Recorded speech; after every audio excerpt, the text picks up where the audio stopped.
교육위원회에 몸담고 있으며 가졌던 아이톡톡과 스마트 단말기에 대한 저의 의문은 여전히 해소되지 않았습니다. 오늘은 그동안의 의문을 마무리 짓고자 이 자리에 서게 되었습니다. 예, 원장님, 작년 11월 13일 행정사무감사장에서 아이톡톡이 교육청의 말대로 실행되지 않는다는 것을 제가 직접 보여드렸습니다. 당시 원장님은 아이톡톡의 출구 전략을 모색하겠다고 하셨습니다. 기억나십니까? 출구 전략을 찾기 위해서 그 당시에 교육위원회에 중립지대에서의 검증기구를 구성할 것을 제안을 드렸었고요. 그것이 실현되지 않아서 자체적으로 전문가 24명을 포함하는 자문단을 구성해서 자문을 진행한 바가 있습니다. 원장님께서는 며칠 전 아침 라디오 방송에서 네. 이번 행정사무감사에요 AI 학습 분습이 미흡하다는 의의 지적에 대해서 어떻게 말씀하셨습니까?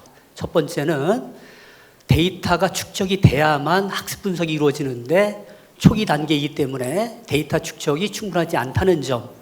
또 한 가지는 기능적으로 학생과 교사가 교육 활동이 끝난 다음에는 자기 평가를 해야 되는데 대개 활동 이후에는 자기 평가를 하지 않는 경우에는 체크가 되지 않는 면. 세 번째는 우리가 개발한 알고리즘이 아직은 정교한 학습 분석을 할 만큼에 이르지 못했다는 말씀을 드렸습니다.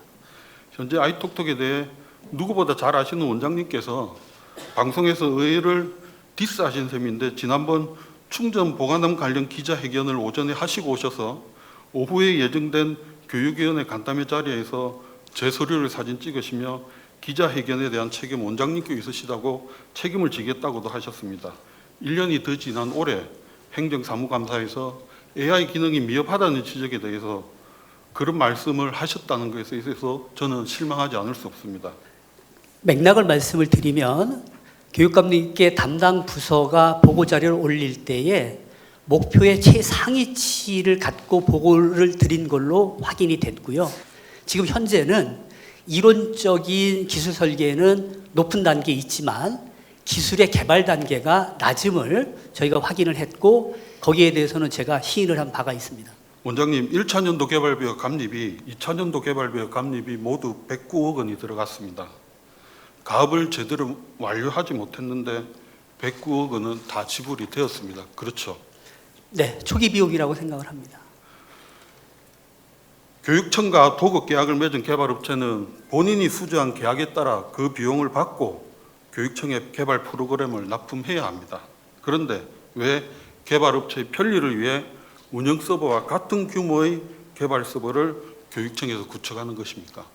스테이징 서버의 용량을 개발 서버에 합친 것으로 이해하시면 될 것 같습니다. 교육청에서는 아이톡톡을 입에 침임하도록 자랑했지만 올해 데이터 트래픽에 따른 이용료는 계약 금액의 10분의 1입니다. 이만큼 아이톡톡은 인기가 없는 것입니다. 스마트 단말기에 대해 질문 드리겠습니다. 지난 2년간 교육위원회에서는 스마트 단말기 보급 사업과 관련한 회의록 관련 공문 및 내부 결제 서류 일체를 요청한 바 있습니다. 하지만 2021년 9월 14일 개최된 정책결정협의회 회의록은 단 한 번도 제출받은 바 없습니다. 전국 시도교육청에서 우리랑 비슷한 사양의 윈도우 10 운영체제의 아수스 노트북을 산 곳은 없습니다. 교육감님 잘 보셨습니까? 노트북이 360도 회전이 돼야 된다라는 그런 실용적인 두 가지의 중요한 기능 때문에 그 기능을 갖추면서 우리가 샀던 그 물건과 같은 가격대의 물건이 한국에서 제조되는 물건은 그때 당시로서는 없었습니다. 물론 우리가 조달청을 통해서 입찰을 할 때 단 한 개의 제품밖에 없는 사양으로 입찰 요구를 할 수는 없지 않습니까? 경쟁이 돼야 되니까. 그 점에서 우리가 가지고 있는 예산으로 최적의 물건을 선택했던 것이라는 말씀 저는 드립니다. 우리 교육청도 스마트 단말기 제품 조사를 한 자료에는 아수스 제품의 경우 쿼드코어 제품으로 안내가 되어 있습니다. 그런데 왜 물품고객선정위원회에서 1.5기가 듀얼코어와 1.1기가 쿼드코어 제품이 있음에도 불구하고 1.1기가 듀얼코어의 저사양으로 규격이 변경되었는지 설명을 해달라고 서면 질문을 했습니다. 현재 담당 부서에서는 왜 당시에 그 규격으로 바뀌었는지 회의록에서 관련 사항에 대한 근거나 설명 내용을 찾을 수 없다는 답변을 받았습니다. 교육감님, 1574학 제품을 사는 데 있어서 규격이 바뀐 과정을 설명이 안 된다는 게 이해가 되십니까? 규격이 바뀌었는지 그 규격이 원래부터 그렇게 그 규격을 최적의 규격을 가격 대비 최적의 규격을 찾다가 보니까 그렇게 됐는지는 뭐 제가 지금 저로서는 알 수 없습니다만 그 당시에 그 돈으로 우리 학생들에게 노트북을 다 줄 수 있는 방법으로는 저희들이 최적의 제품을 선택했고 저는 그것이 그 제품 규격 선정위원회에서 심사숙고해서 나온 결론이라고 저는 생각합니다. 노트북 사용의 결정과 입찰 과정을 살펴보면 도저히 담당 부서장의 권한으로는 할 수 없는 일들이 연속입니다. 교육감님, 아수스 노트북을 구매한 것에 대해서는 참 유감스러운 일입니다.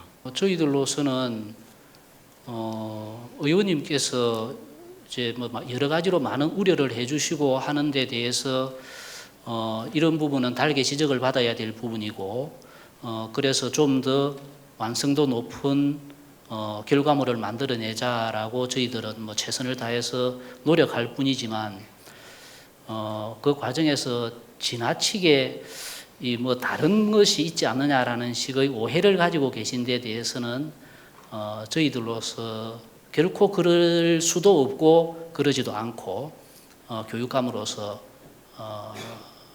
분명히 그 부분에 대해서는 뭐 명확하게 말씀을 드립니다. 저는 오늘 330만 도민 여러분께 경남 교육행정의 난맥상을 고발하였습니다. 도민 여러분이 판단해 주시리라 믿습니다. 그동안 공개되지 않던 서류를 외부에 밝혀 혹시라도 공경에 처한 교육청 관계자가 계신다면 전화 의회에 도움을 요청하시기 바랍니다. 개정된 경상남도 교육청 공익제보자 보호와 지원에 관한 조례와 관계 법령에 따라 불이익이 없도록 보호하고 조례에 따른 보상책도 강구하겠습니다.